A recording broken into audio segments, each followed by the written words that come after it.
Good morning everyone. I hope you are doing your study at home. Today my topic is scope of language part 2. But before the topic start, I want to say something. मैं अपने topic को start करने से पहले आप लोगों से कुछ शेयर करना चाहती हूँ, कुछ बताना चाहती हूँ। देखिए पिछले 4-5 महीने से हम लोगों का जो कम्युनिकेशन सिस्टम है वो एकदम रुक गया है, बंद हो गया है, क्योंकि कोरोना के चक्कर में आप लोग भी अपने घर पे हो, हम लोग भी अपने घर पे थे। अब हम ऑनलाइन प्लेटफॉर्म के माध्यम से आप लोगों से कम्युनिकेट करने की कोशिश कर रहे हैं, आप लोगों को पढ़ने का मैटर दे रहे हैं, प्रोवाइड कर रहे हैं आपको वीडियोस।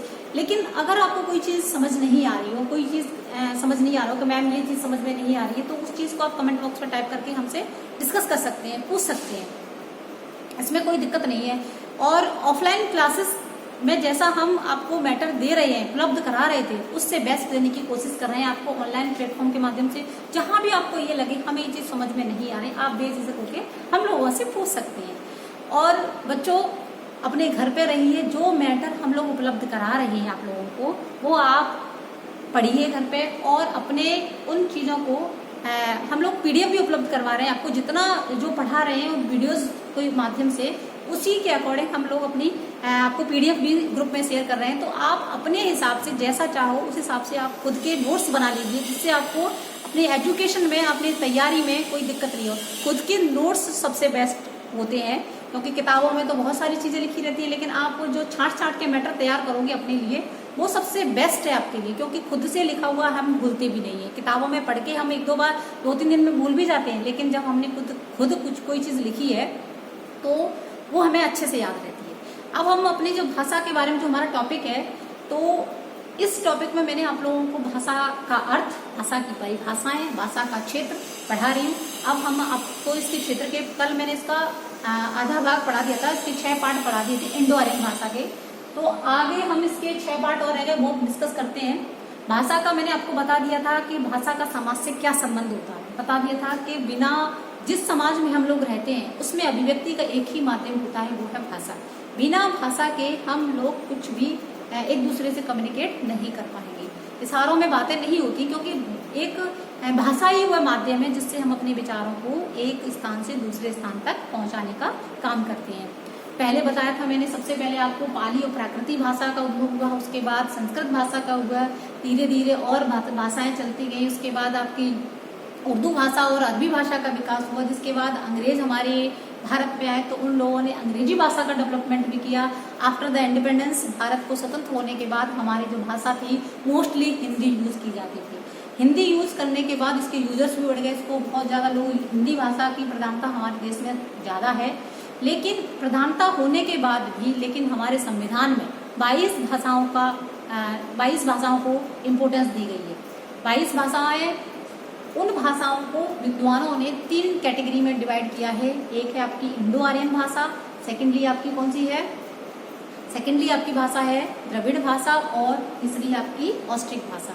अब मैं इंडो आर्यन भाषा में आपको पढ़ा चुकी हूँ। कल मैंने बताया था आपको कि इसके अंतर्गत 12 भाषाएं हैं, जिसमें इसका उद्भव हुआ है, आर्यों ने किया था संस्कृत भाषा से। पहली भाषा है इसकी हिंदी, दूसरी इसकी राजस्थानी, तीसरी उर्दू, गुजराती, मराठी, बिहारी। अगली 7वीं भाषा है इसकी पंजाबी। देखिए पंजाबी भाषा इसके नाम से ही पता चल रहा होगा, पंजाब के क्षेत्रों में बोली जाती है, लेकिन हरियाणा के कुछ क्षेत्रों में भी इस भाषा का प्रयोग किया जाता है। और इसकी जो लिपि है वो है गुरुमुखी लिपि। कौन सी लिपि है? गुरुमुखी लिपि। जो हम इस भाषा को लिखते हैं तो उसके लिखने के ढंग को ही क्या बोलते हैं? लिपि। जो हमारी भाषा है उसके लिखने का ढंग क्या कहलाता है? लिपि। तो इस भाषा की जो लिपि है वो है गुरुमुखी लिपि। इस भाषा को भी 2 कैटेगरीज में डिवाइड किया गया है, एक है पूर्वी पंजाबी भाषा और पश्चिमी पंजाबी भाषा। तो इनके क्षेत्रों की भी उपबोलियां अलग अलग पाई गई हैं। अगली भाषा है हमारी सिंधी। सिंधी भाषा की 6 उपबोलियां पाई गई हैं, सिरैकी, बिकौली, थरेली, हासी, लाड़ी, कच्ची। देखिए मैंने आपको बताया था जहां हम लोग रहते हैं उन क्षेत्रों में अलग अलग क्षेत्र विभाजित हो जाते हैं, तो उन क्षेत्रों की उपबोलियां भी अलग अलग हो जाती हैं। कहीं कोई और कुछ बोल रहा तो उसकी बोली अलग हो जाती है। भाषा जहां थोड़ी दूर हम चले, मतलब अलग अलग जगह की अलग अलग उपबोलियां भी पाई जाती हैं, अलग अलग क्षेत्रों की उपबोलियां अलग अलग पाई जाती हैं। अब बताया जाता है कि सिंधी के 1981 की जनगणना के अकॉर्डिंग वहाँ पूरी जो जनगणना के अकॉर्डिंग जो बायोडाटा तैयार हुआ था तो उसमें 20 लाख यूजर्स थे सिंधी भाषा के लोग, लेकिन जो गैर सरकारी यूजर्स थे उसमें उनकी काउंटिंग की गई थी 60 लाख के समथिंग सिंधी भाषा का। अब अगली भाषा है हमारी हिमाली। इसकी बोलियां भी 3 बोलियां बताई गई हैं। कौन सी? एक पश्चिमी हिमाली, मध्य हिमाली, पूर्वी हिमाली। जैसा कि इसके नाम से पता चलता है कि भूटान और हिमालय क्षेत्रों में इनका यूज किया जाता है और इनकी बोलियां भी अलग अलग है, हिमालय, मध्य, पूर्वी। अगली भाषा है बंगला। अब देखिए मागधी, अपभ्रंश और संस्कृत के शब्द अधिक हैं। बंगला भाषा तो है ही है, बंगला का तो यूज किया ही जाता है, लेकिन इसमें मागधी भाषा, अपभ्रंश और संस्कृत शब्दों का अधिक से अधिक मात्रा में प्रयोग किया गया है। बंगला भाषा पर इन भाषाओं का और इफेक्ट किया गया है क्योंकि संस्कृत भाषा के शब्द अधिक यूज किए गए हैं। जिसमें आप लोगों ने देखा होगा काफी राइटर्स हैं, रविंद्रनाथ टैगोर है, शरद चंद्र चटर्जी है, इन लोगों ने बंगला भाषा को और अधिक महानता प्रदान की है क्योंकि इनके यूजर्स भी बहुत सारे हैं, बहुत सारी किताबें अपनी पढ़ी होंगी, बंगला भाषा के राइटर्स भी हैं, तो इन लोगों ने बंगला भाषा पे ज्यादा जोर दिया है। अगली है आपकी उड़िया। मागधी अपभ्रंशों की अधिकता है। उड़िया भाषा में मागधी अपभ्रंशों की अधिकता पाई जाती है।